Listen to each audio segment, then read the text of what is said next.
નમસ્તે વિદ્યાર્થી દર્શક મિત્રો, આપણે ધોરણ 11 અકાઉન્ટમાં હિસાબી પદ્ધતિના પારિભાષિક શબ્દો અંગે સૌ કોઈ ચર્ચા કરી રહ્યા છે। આગળ પણ આપણે ઘણા પારિભાષિક શબ્દોની ચર્ચા કરી હતી અને આજે આપણે આપણા જે પારિભાષિક શબ્દો છે હિસાબી પદ્ધતિના એના તરફ આગળ વધીએ તો આજના પારિભાષિક શબ્દો ક્યાં આપણે સૌ કોઈને સમજવાના છે।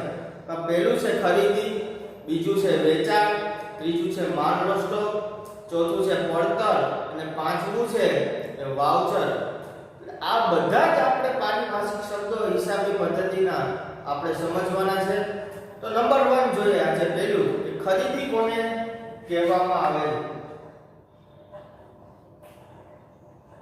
ખરીદી કોને કહેવાય?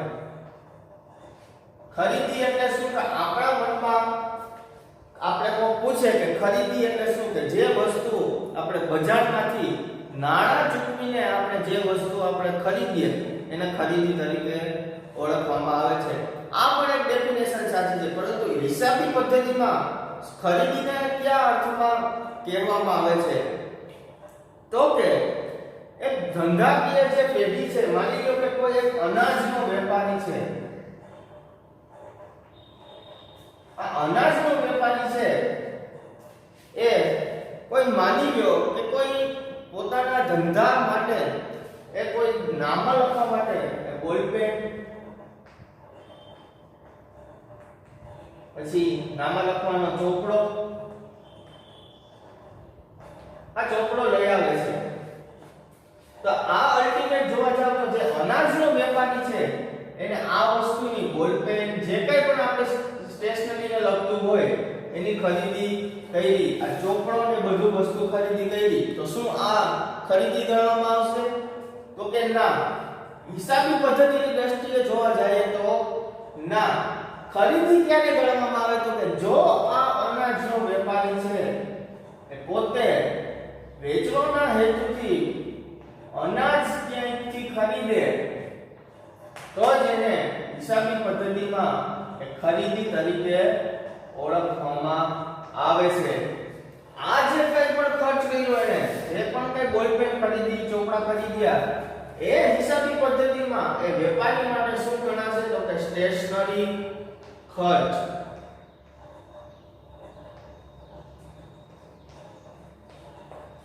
એટલે કે જે કંઈ પણ વ્યક્તિ અથવા તો જે કંઈ પણ કોઈ વેપારી છે જે માલનું વેચાણ કરતો હોય એ જ માલ કોઈ બીજા વ્યક્તિ પાસેથી ખરીદે તો જ એને હિસાબી પદ્ધતિમાં ખરીદી તરીકે ઓળખવામાં આવે છે। એમાં આપણે જોયું કે અનાજનો વેપારી જે છે એ પોતે વેચવાના હેતુથી કે બીજેથી અનાજ ખરીદે। માની લો કે કોઈ કરિયાણાનો વેપારી છે એ કોઈ પણ વસ્તુ અનાજની વેચવા માટે બીજે ક્યાંકથી પોતે ખરીદશે અને ગ્રાહકોને આપશે। તો જે આ અનાજનો વેપારી છે એ કોઈ આ જે કરિયાણાનો વેપારી છે એ કોઈ મોટા વેપારી પાસેથી આ અનાજમાં સસ્તા ભાવે ખરીદે અને ગ્રાહકોને માલ પહોંચાડશે તો કે હા। તો જે કંઈ પણ મોટા વેપારી પાસેથી આ કરિયાણાના વેપારીએ ખરીદી કરી એને જ ખરીદી તરીકે ઓળખવામાં આવે છે। તો ખાસ યાદ રાખજો આપણો આજનો પારિભાષિક શબ્દ એ છે ખરીદી। ખરીદી કોને કહેવાય એ આપણે સમજ્યા। નંબર 2 વેચાણ। સેમ ખરીદીનું ઊંધું। વેચાણ કોને કહેવાય તો વેચાણ એટલે શું? જેમ આપણે ખરીદીમાં જોયું કે ધંધાકીય પેઢીમાં એવા તો અનેક વ્યવહારો બનતા હોય છે કે જેની ખરીદી આપણે કરવી પડતી હોય છે। એવી જ રીતના આપણે વેચાણ એટલે શું તો કે ધંધાકીય વ્યવહાર દ્વારા જે પોતાની પ્રોડક્ટ છે એનું જો વેચાણ કરવામાં આવે તો જ એને વેચાણ તરીકે ઓળખવામાં આવે છે। એમાં આપણે જોયું કે અનાજનો જે વેપારી છે એ ગ્રાહકોને એ અનાજ જે આપશે તો એના માટે શું થયું તો કે વેચાણ। તો આને કહેવાય વેચાણ। એટલે કે જે વેપારી જે વસ્તુની ખરીદી કરે છે, માની લો કે અનાજના વેપારીનું જ આપણે જોયું કે અનાજનો વેપારી કોઈ મોટા વ્યક્તિ પાસેથી ખરીદી કરે છે ને ગ્રાહકોને માલ વેચે છે. તો જે મોટા વેપારી પાસેથી ખરીદી છે એની પ્રોડક્ટ એને ખરીદી તરીકે ઓળખવામાં આવે અને વેચાણ એ ગ્રાહકોને જે પોતાના અનાજના માલનું વેચાણ કરે તો જ એને વેચાણ તરીકે ઓળખવામાં આવે છે. એમાં આપણે ઉદાહરણ જોઈએ તો માની લો કે કોઈ વેપારી છે એ પોતાના યંત્રો એ વેચે છે ગ્રાહકને. માની લો કે અનાજનો વેપારી છે, કોઈ પણ એની પાસે મશીનરી છે જે હવે પોતાના કામમાં લાગે એમ નથી, એ હેતુથી આ મશીનરી વેચવા માંગે છે. તો અનાજનો વેપારી જે છે શું આ યંત્ર વેચશે તો એના માટે વેચાણ ગણાશે? તો કે ના, હિસાબી પદ્ધતિની દ્રષ્ટિએ જોવા જઈએ તો આ અનાજનો વેપારી યંત્ર વેચે તો એને વેચાણ તરીકે નોંધવામાં આવતું નથી. તો વેચાણ કોને કહેવાય? તો કે અનાજનો વેપારી છે એ પોતે જો ગ્રાહકોને અનાજ વેચે તો જ એના માટે વેચાણ તરીકે ઓળખવામાં આવે છે. તો ખાસ યાદ રાખજો, ખરીદી એટલે શું અને વેચાણ એટલે શું એ આપણે બંને સમજ્યા. હવે આપણે જોઈએ નંબર 3 પોઈન્ટ, એ છે માલનો સ્ટોક.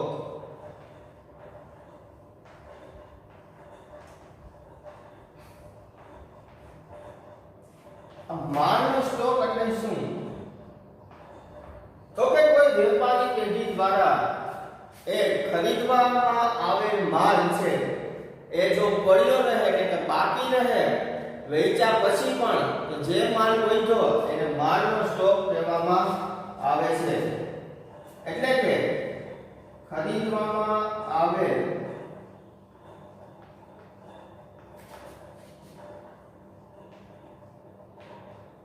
માલ પૈકી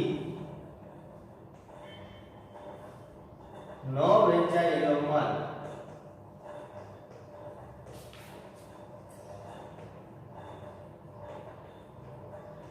એને માલનો સ્ટોક તરીકે ઓળખવામાં આવે છે. માની લો કે અનાજનો વેપારી છે, એ આ અનાજના વેપારીએ 50,000 રૂપિયાનો માલની ખરીદી કરે છે. તો 50,000 રૂપિયાનો જે માલ છે ધંધાકીય પેઢીમાં આવ્યો. આ 50,000 નો જે માલ છે એમાંથી 25,000 નો આ વખતે માલ વેચે છે.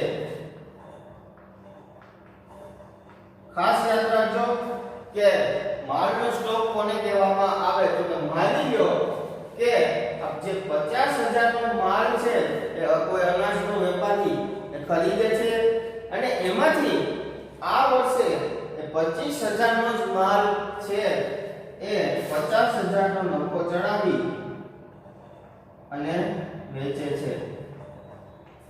ખરેખર હવે જોવા જઈએ તો માલનો સ્ટોક કેવી રીતે ગણવામાં આવે? તો કે માની લો કે આપણે શરૂઆતમાં કેટલાની માલની ખરીદી કરી હતી? તો કે 50,000 રૂપિયાની.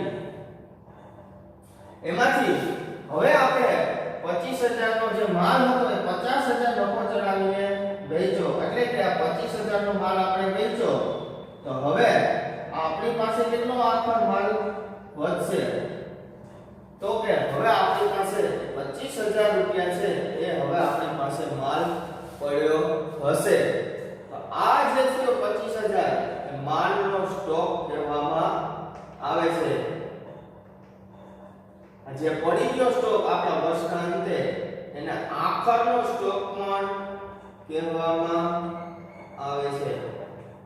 ખાસ યાદ રાખજો કે જે આખરનો સ્ટોક છે એ ધંધાકીય પેઢી માટે ચાલુ મિલકત તરીકે ઓળખવામાં આવે છે. તમે ખાસ આગળ એકાઉન્ટ બનાવશો, જે હિસાબો લખશો, એમાં તમારે બેલેન્સ શીટ બાજુ એટલે કે આ જે આખર માલનો સ્ટોક છે એ ચાલુ મિલકતમાં લખવામાં આવશે.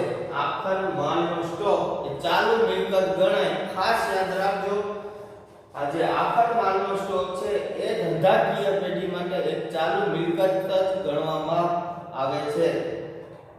અને માની લો કે આ જે 25000 નો જે સ્ટોક છે એ આખર માલનો સ્ટોક આપણે ગણ્યો વર્ષના અંતે. હવે પછી આપણે આગળના વર્ષે આપણે હિસાબો લખશું તો એ આપણો ઓપનિંગ સ્ટોક એટલે કે શરૂઆતનો સ્ટોક ગણાશે.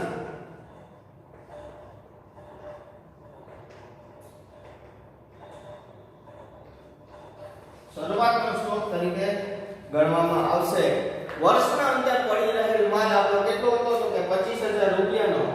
એ આપણે હિસાબો લખશું ત્યારે આપણે બેલેન્સ શીટ બાજુ એટલે કે ગુજરાતીમાં કહેવાય કે પાકા સરવૈયામાં આપણે મિલકતો બાજુ એ આ 25000 નો જે માલ પહોંચ્યો હતો એ આપણે આખર માલ તરીકે ઓળખશું. એટલે કે જે આખર માલની સ્ટોક છે એને એન્ટ્રી દેવામાં આવે તો તે ચાલુ મિલકતમાં આ જે આખર માલની સ્ટોક એ આવે છે.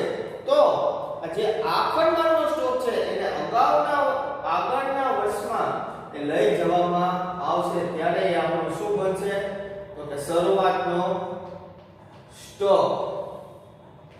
તો આ આજનો મહત્વનો આપણો ટોપિક હતો એ છે માલનો સ્ટોક અને કહેવામાં આવે. તો હવે નંબર 4 કે પડતર કોને કહેવામાં આવે. પડતર એટલે આપણે જનરલી ખબર જ હોય બધાને કે આપણે જે કોઈ પણ વસ્તુ વેચે એ આપને કેટલા રૂપિયામાં પડે છે. એક ઉદાહરણ દ્વારા જોઈએ કે પડતર કિંમત કોને કહેવામાં આવે. માની લો કે કોઈ એક વેપારી છે, આ વેપારી જે છે એ માલની ખરીદી કેટલામાં કરે છે તો કે 50000 રૂપિયામાં આ માલ ખરીદે છે. એક વેપારી પાસેથી, કોઈ મોટા વેપારી પાસેથી આ વેપારી જે છે એ 50000 રૂપિયાનો માલ ખરીદે છે. હવે ત્યાંથી માલ ખરીદી લીધો, હવે પોતાની ફેક્ટરીમાં લાવવા માટે આપણે શું ચૂકવવું પડશે તો કે લારી ભાડું. લારી ભાડું છે એ આપણું થયું 5000 રૂપિયા. લારી ભાડું તો આપણે ચૂકવી દીધું અને આપણી કંપની સુધી કે આપણી ફેક્ટરી સુધી આ માલ આવી પણ ગયો. તો હવે એને અનલોડિંગ કરવામાં આવશે એટલે કે આ માલને ઉતારવામાં આવશે. તો એ કોઈ ધંધાનો ઓનર તો આ માલ નહીં ઉતારે તો કોણ ઉતારશે તો કે મજૂર. આ જે મજૂરો દ્વારા જે માલ ઉતારવામાં આવ્યો એના આપણે ચૂકવ્યા 2000 રૂપિયા. તો હવે આ આપણા માલની જે પડતર કિંમત છે એ શું ગણાય તો કે આ 50000 રૂપિયાનો આપણો માલ ખરીદ્યો એ ખરેખર આપણે કેટલામાં પડ્યો તો કે 57000 રૂપિયામાં. કારણ તો કે આપણે 50000 નો જે માલ ખરીદ્યો એમાં આપણે લારી ભાડું ચૂકવ્યું એ 5000 અને મજૂરી જે કંઈ પણ ચૂકવી કે 2000. હવે આપણે ખરેખર પડતર કિંમત શું ગણાય આ માલની તો કે 57000 રૂપિયા થયા. એ હવે આપણે ખરેખર આપણે એટલામાં માલ પડ્યો એટલે કે એટલામાં આપણી પડતર થઈ. તો આ છે આપણો પોઈન્ટ. આજનો પારિભાષિક શબ્દ એ છે પડતર. અને નંબર લાસ્ટ વાઉચર કોને કહેવાય.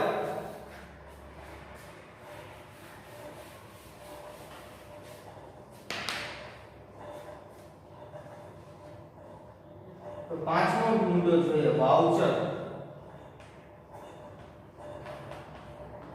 વાઉચર કોને કહેવાય. વાઉચર એ ખાસ યાદ રાખજો કે ધંધાકીય પેઢી માટે એક લેખિત પુરાવો, એક લેખિત દસ્તાવેજ એ ગણવામાં આવે છે. આ વાઉચર કયા પ્રકારના હોય તો કે રોકડ, ઉધાર, એ ખરીદી અને વેચાણ બંને આવી ગયું. રોકડ ખરીદી અને રોકડ વેચાણ, ઉધાર ખરીદી અને ઉધાર વેચાણ.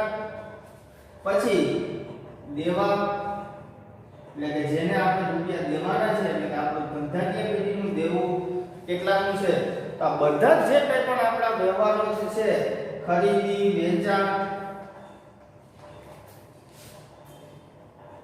રોકડના વ્યવહારો, સાત પરના વ્યવહારો એટલે કે ઉધારના વ્યવહારો, આ બધા જ વ્યવહારો છે એ એક વાઉચરમાં કોઈ વેપારી પેઢી દ્વારા લખવામાં આવશે.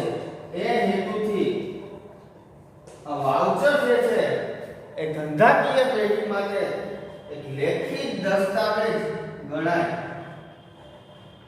લેખિત દસ્તાવેજ ધંધાકીય પેઢી માટે વાઉચર જે છે એ ગણવામાં આવે છે. વાઉચર શા માટે લખવામાં આવે છે? તો માની લો કે કોઈ આપણે વેપારી છે એ આપણી પાસેથી માલ ખરીદે છે અને આ જે માલ છે એ શાખ ઉપર એટલે કે ઉધારમાં આપણી પાસેથી આ માલની ખરીદી કરે છે. તો હવે દર મહિને એ તો આપણી પાસેથી એ વેપારી જે છે એ ખરીદી કરે છે અને જો વર્ષના અંતે આપણી પાસે આવીને કહેશે કે હવે આપણો હિસાબ કરો, આખા વર્ષ દરમિયાન મેં કેટલાની ખરીદી તમારી પાસેથી ઉધાર કરી. તો જો આ વાઉચર આપણે લખીએ એ વેચાણના, તો એ આપણને એના ઉપરથી આપણને માહિતી મળશે કે આ વેપારીએ દર મહિને 10,000, 15,000, 20,000 એવી રીતના કરીને ટોટલ આપણી પાસેથી 2 લાખ રૂપિયાની ખરીદી કરી છે. તો આ એક પ્રકારનો વાઉચર ધંધાકીય પેઢી દ્વારા બનાવવામાં આવતો હોય છે. એ વાઉચર કેવી રીતના હોય તો કે રોકડમાં પણ હોય. રોકડેથી આપણે જે કંઈ પણ ખરીદી કર્યા અથવા તો રોકડેથી આપણે અથવા તો ઉધાર ઉપર આપણે કોઈ ખરીદી કરી તો એના વાઉચર પણ બનાવવામાં આવે. એવી જ રીતના વેચાણના પણ વાઉચર રોકડેથી અથવા તો ઉધાર પરથી બનાવવામાં આવે છે. એ ઉપરાંત એ વેપારી પેઢી માટે કેટલા દેવા છે એના પણ વાઉચર બનાવવામાં આવતા હોય છે. તો ખાસ યાદ રાખજો કે આ વેપારી પેઢી માટે જે વાઉચર બનાવવામાં આવે છે એ ખાસ એ વેપારી પેઢી માટે એક લેખિત દસ્તાવેજ એ બહુ મહત્વનો પુરાવો ગણાય. કારણ કે આ પુરાવાના આધારે આપણે એક્ઝામ્પલમાં જોયું કે આ પુરાવાના આધારે એ આપણી ચોક્કસ માહિતી આપણે રજૂ કરી શકશું અને જે આપણે કે મળવાપાત્ર રકમ છે એ આપણને મળવાપાત્ર રકમની આપણને પણ ખરેખર ખબર પડે કે જે કોઈ પણ વેપારી ઉધાર ખરીદી કરે છે આપણી પાસેથી એની રકમ એ 15 લાખ રૂપિયા છે. વાઉચર જો લખ્યા હોય તો આપણને ખબર પડે.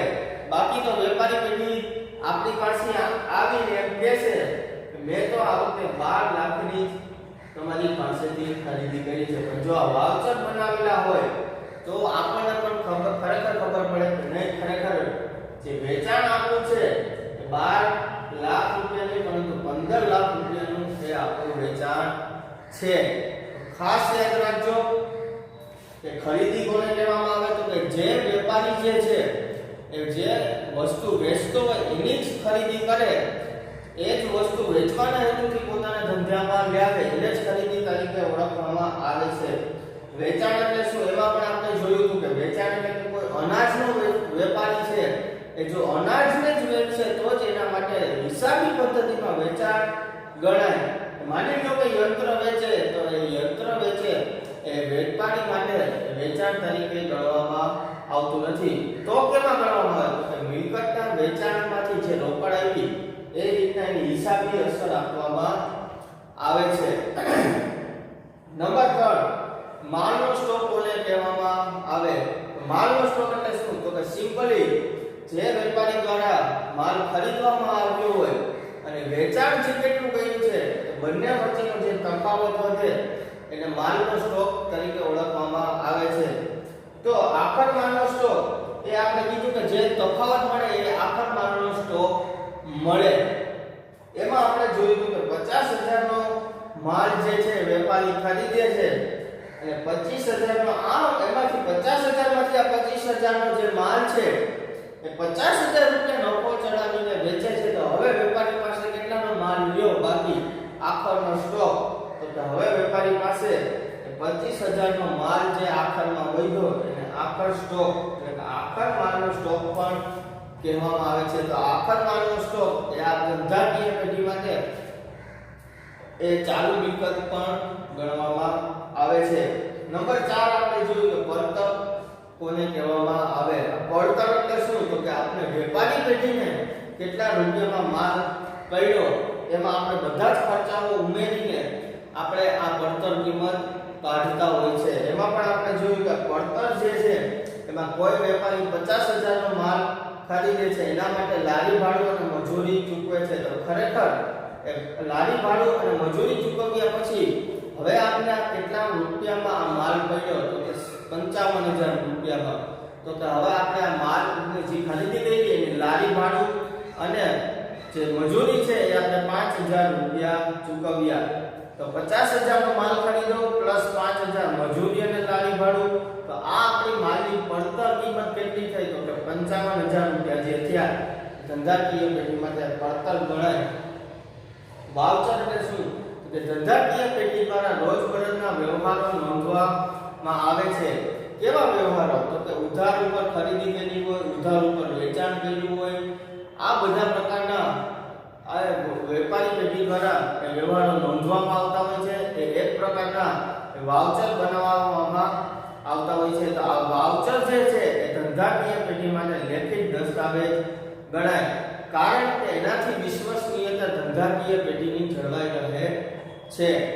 ખાસ યાદ રાખજો, આજના આપણા મહત્વના પારિભાષિક શબ્દો આપણે સમજ્યા. ખરીદી એટલે શું, વેચાણ એટલે શું, માલનો સ્ટોક એટલે શું, પડતર એટલે શું, અને લાસ્ટમાં આપણે વાઉચર કોને કહેવાય એ અંગે સમજૂતી મેળવીએ. તો હવે પછી આપણે આગળના લેક્ચરમાં આપણે વિશેષ પારિભાષિક શબ્દો અંગેની સમજૂતી મેળવશું. તો ત્યાં સુધી બધાને ગુડ બાય.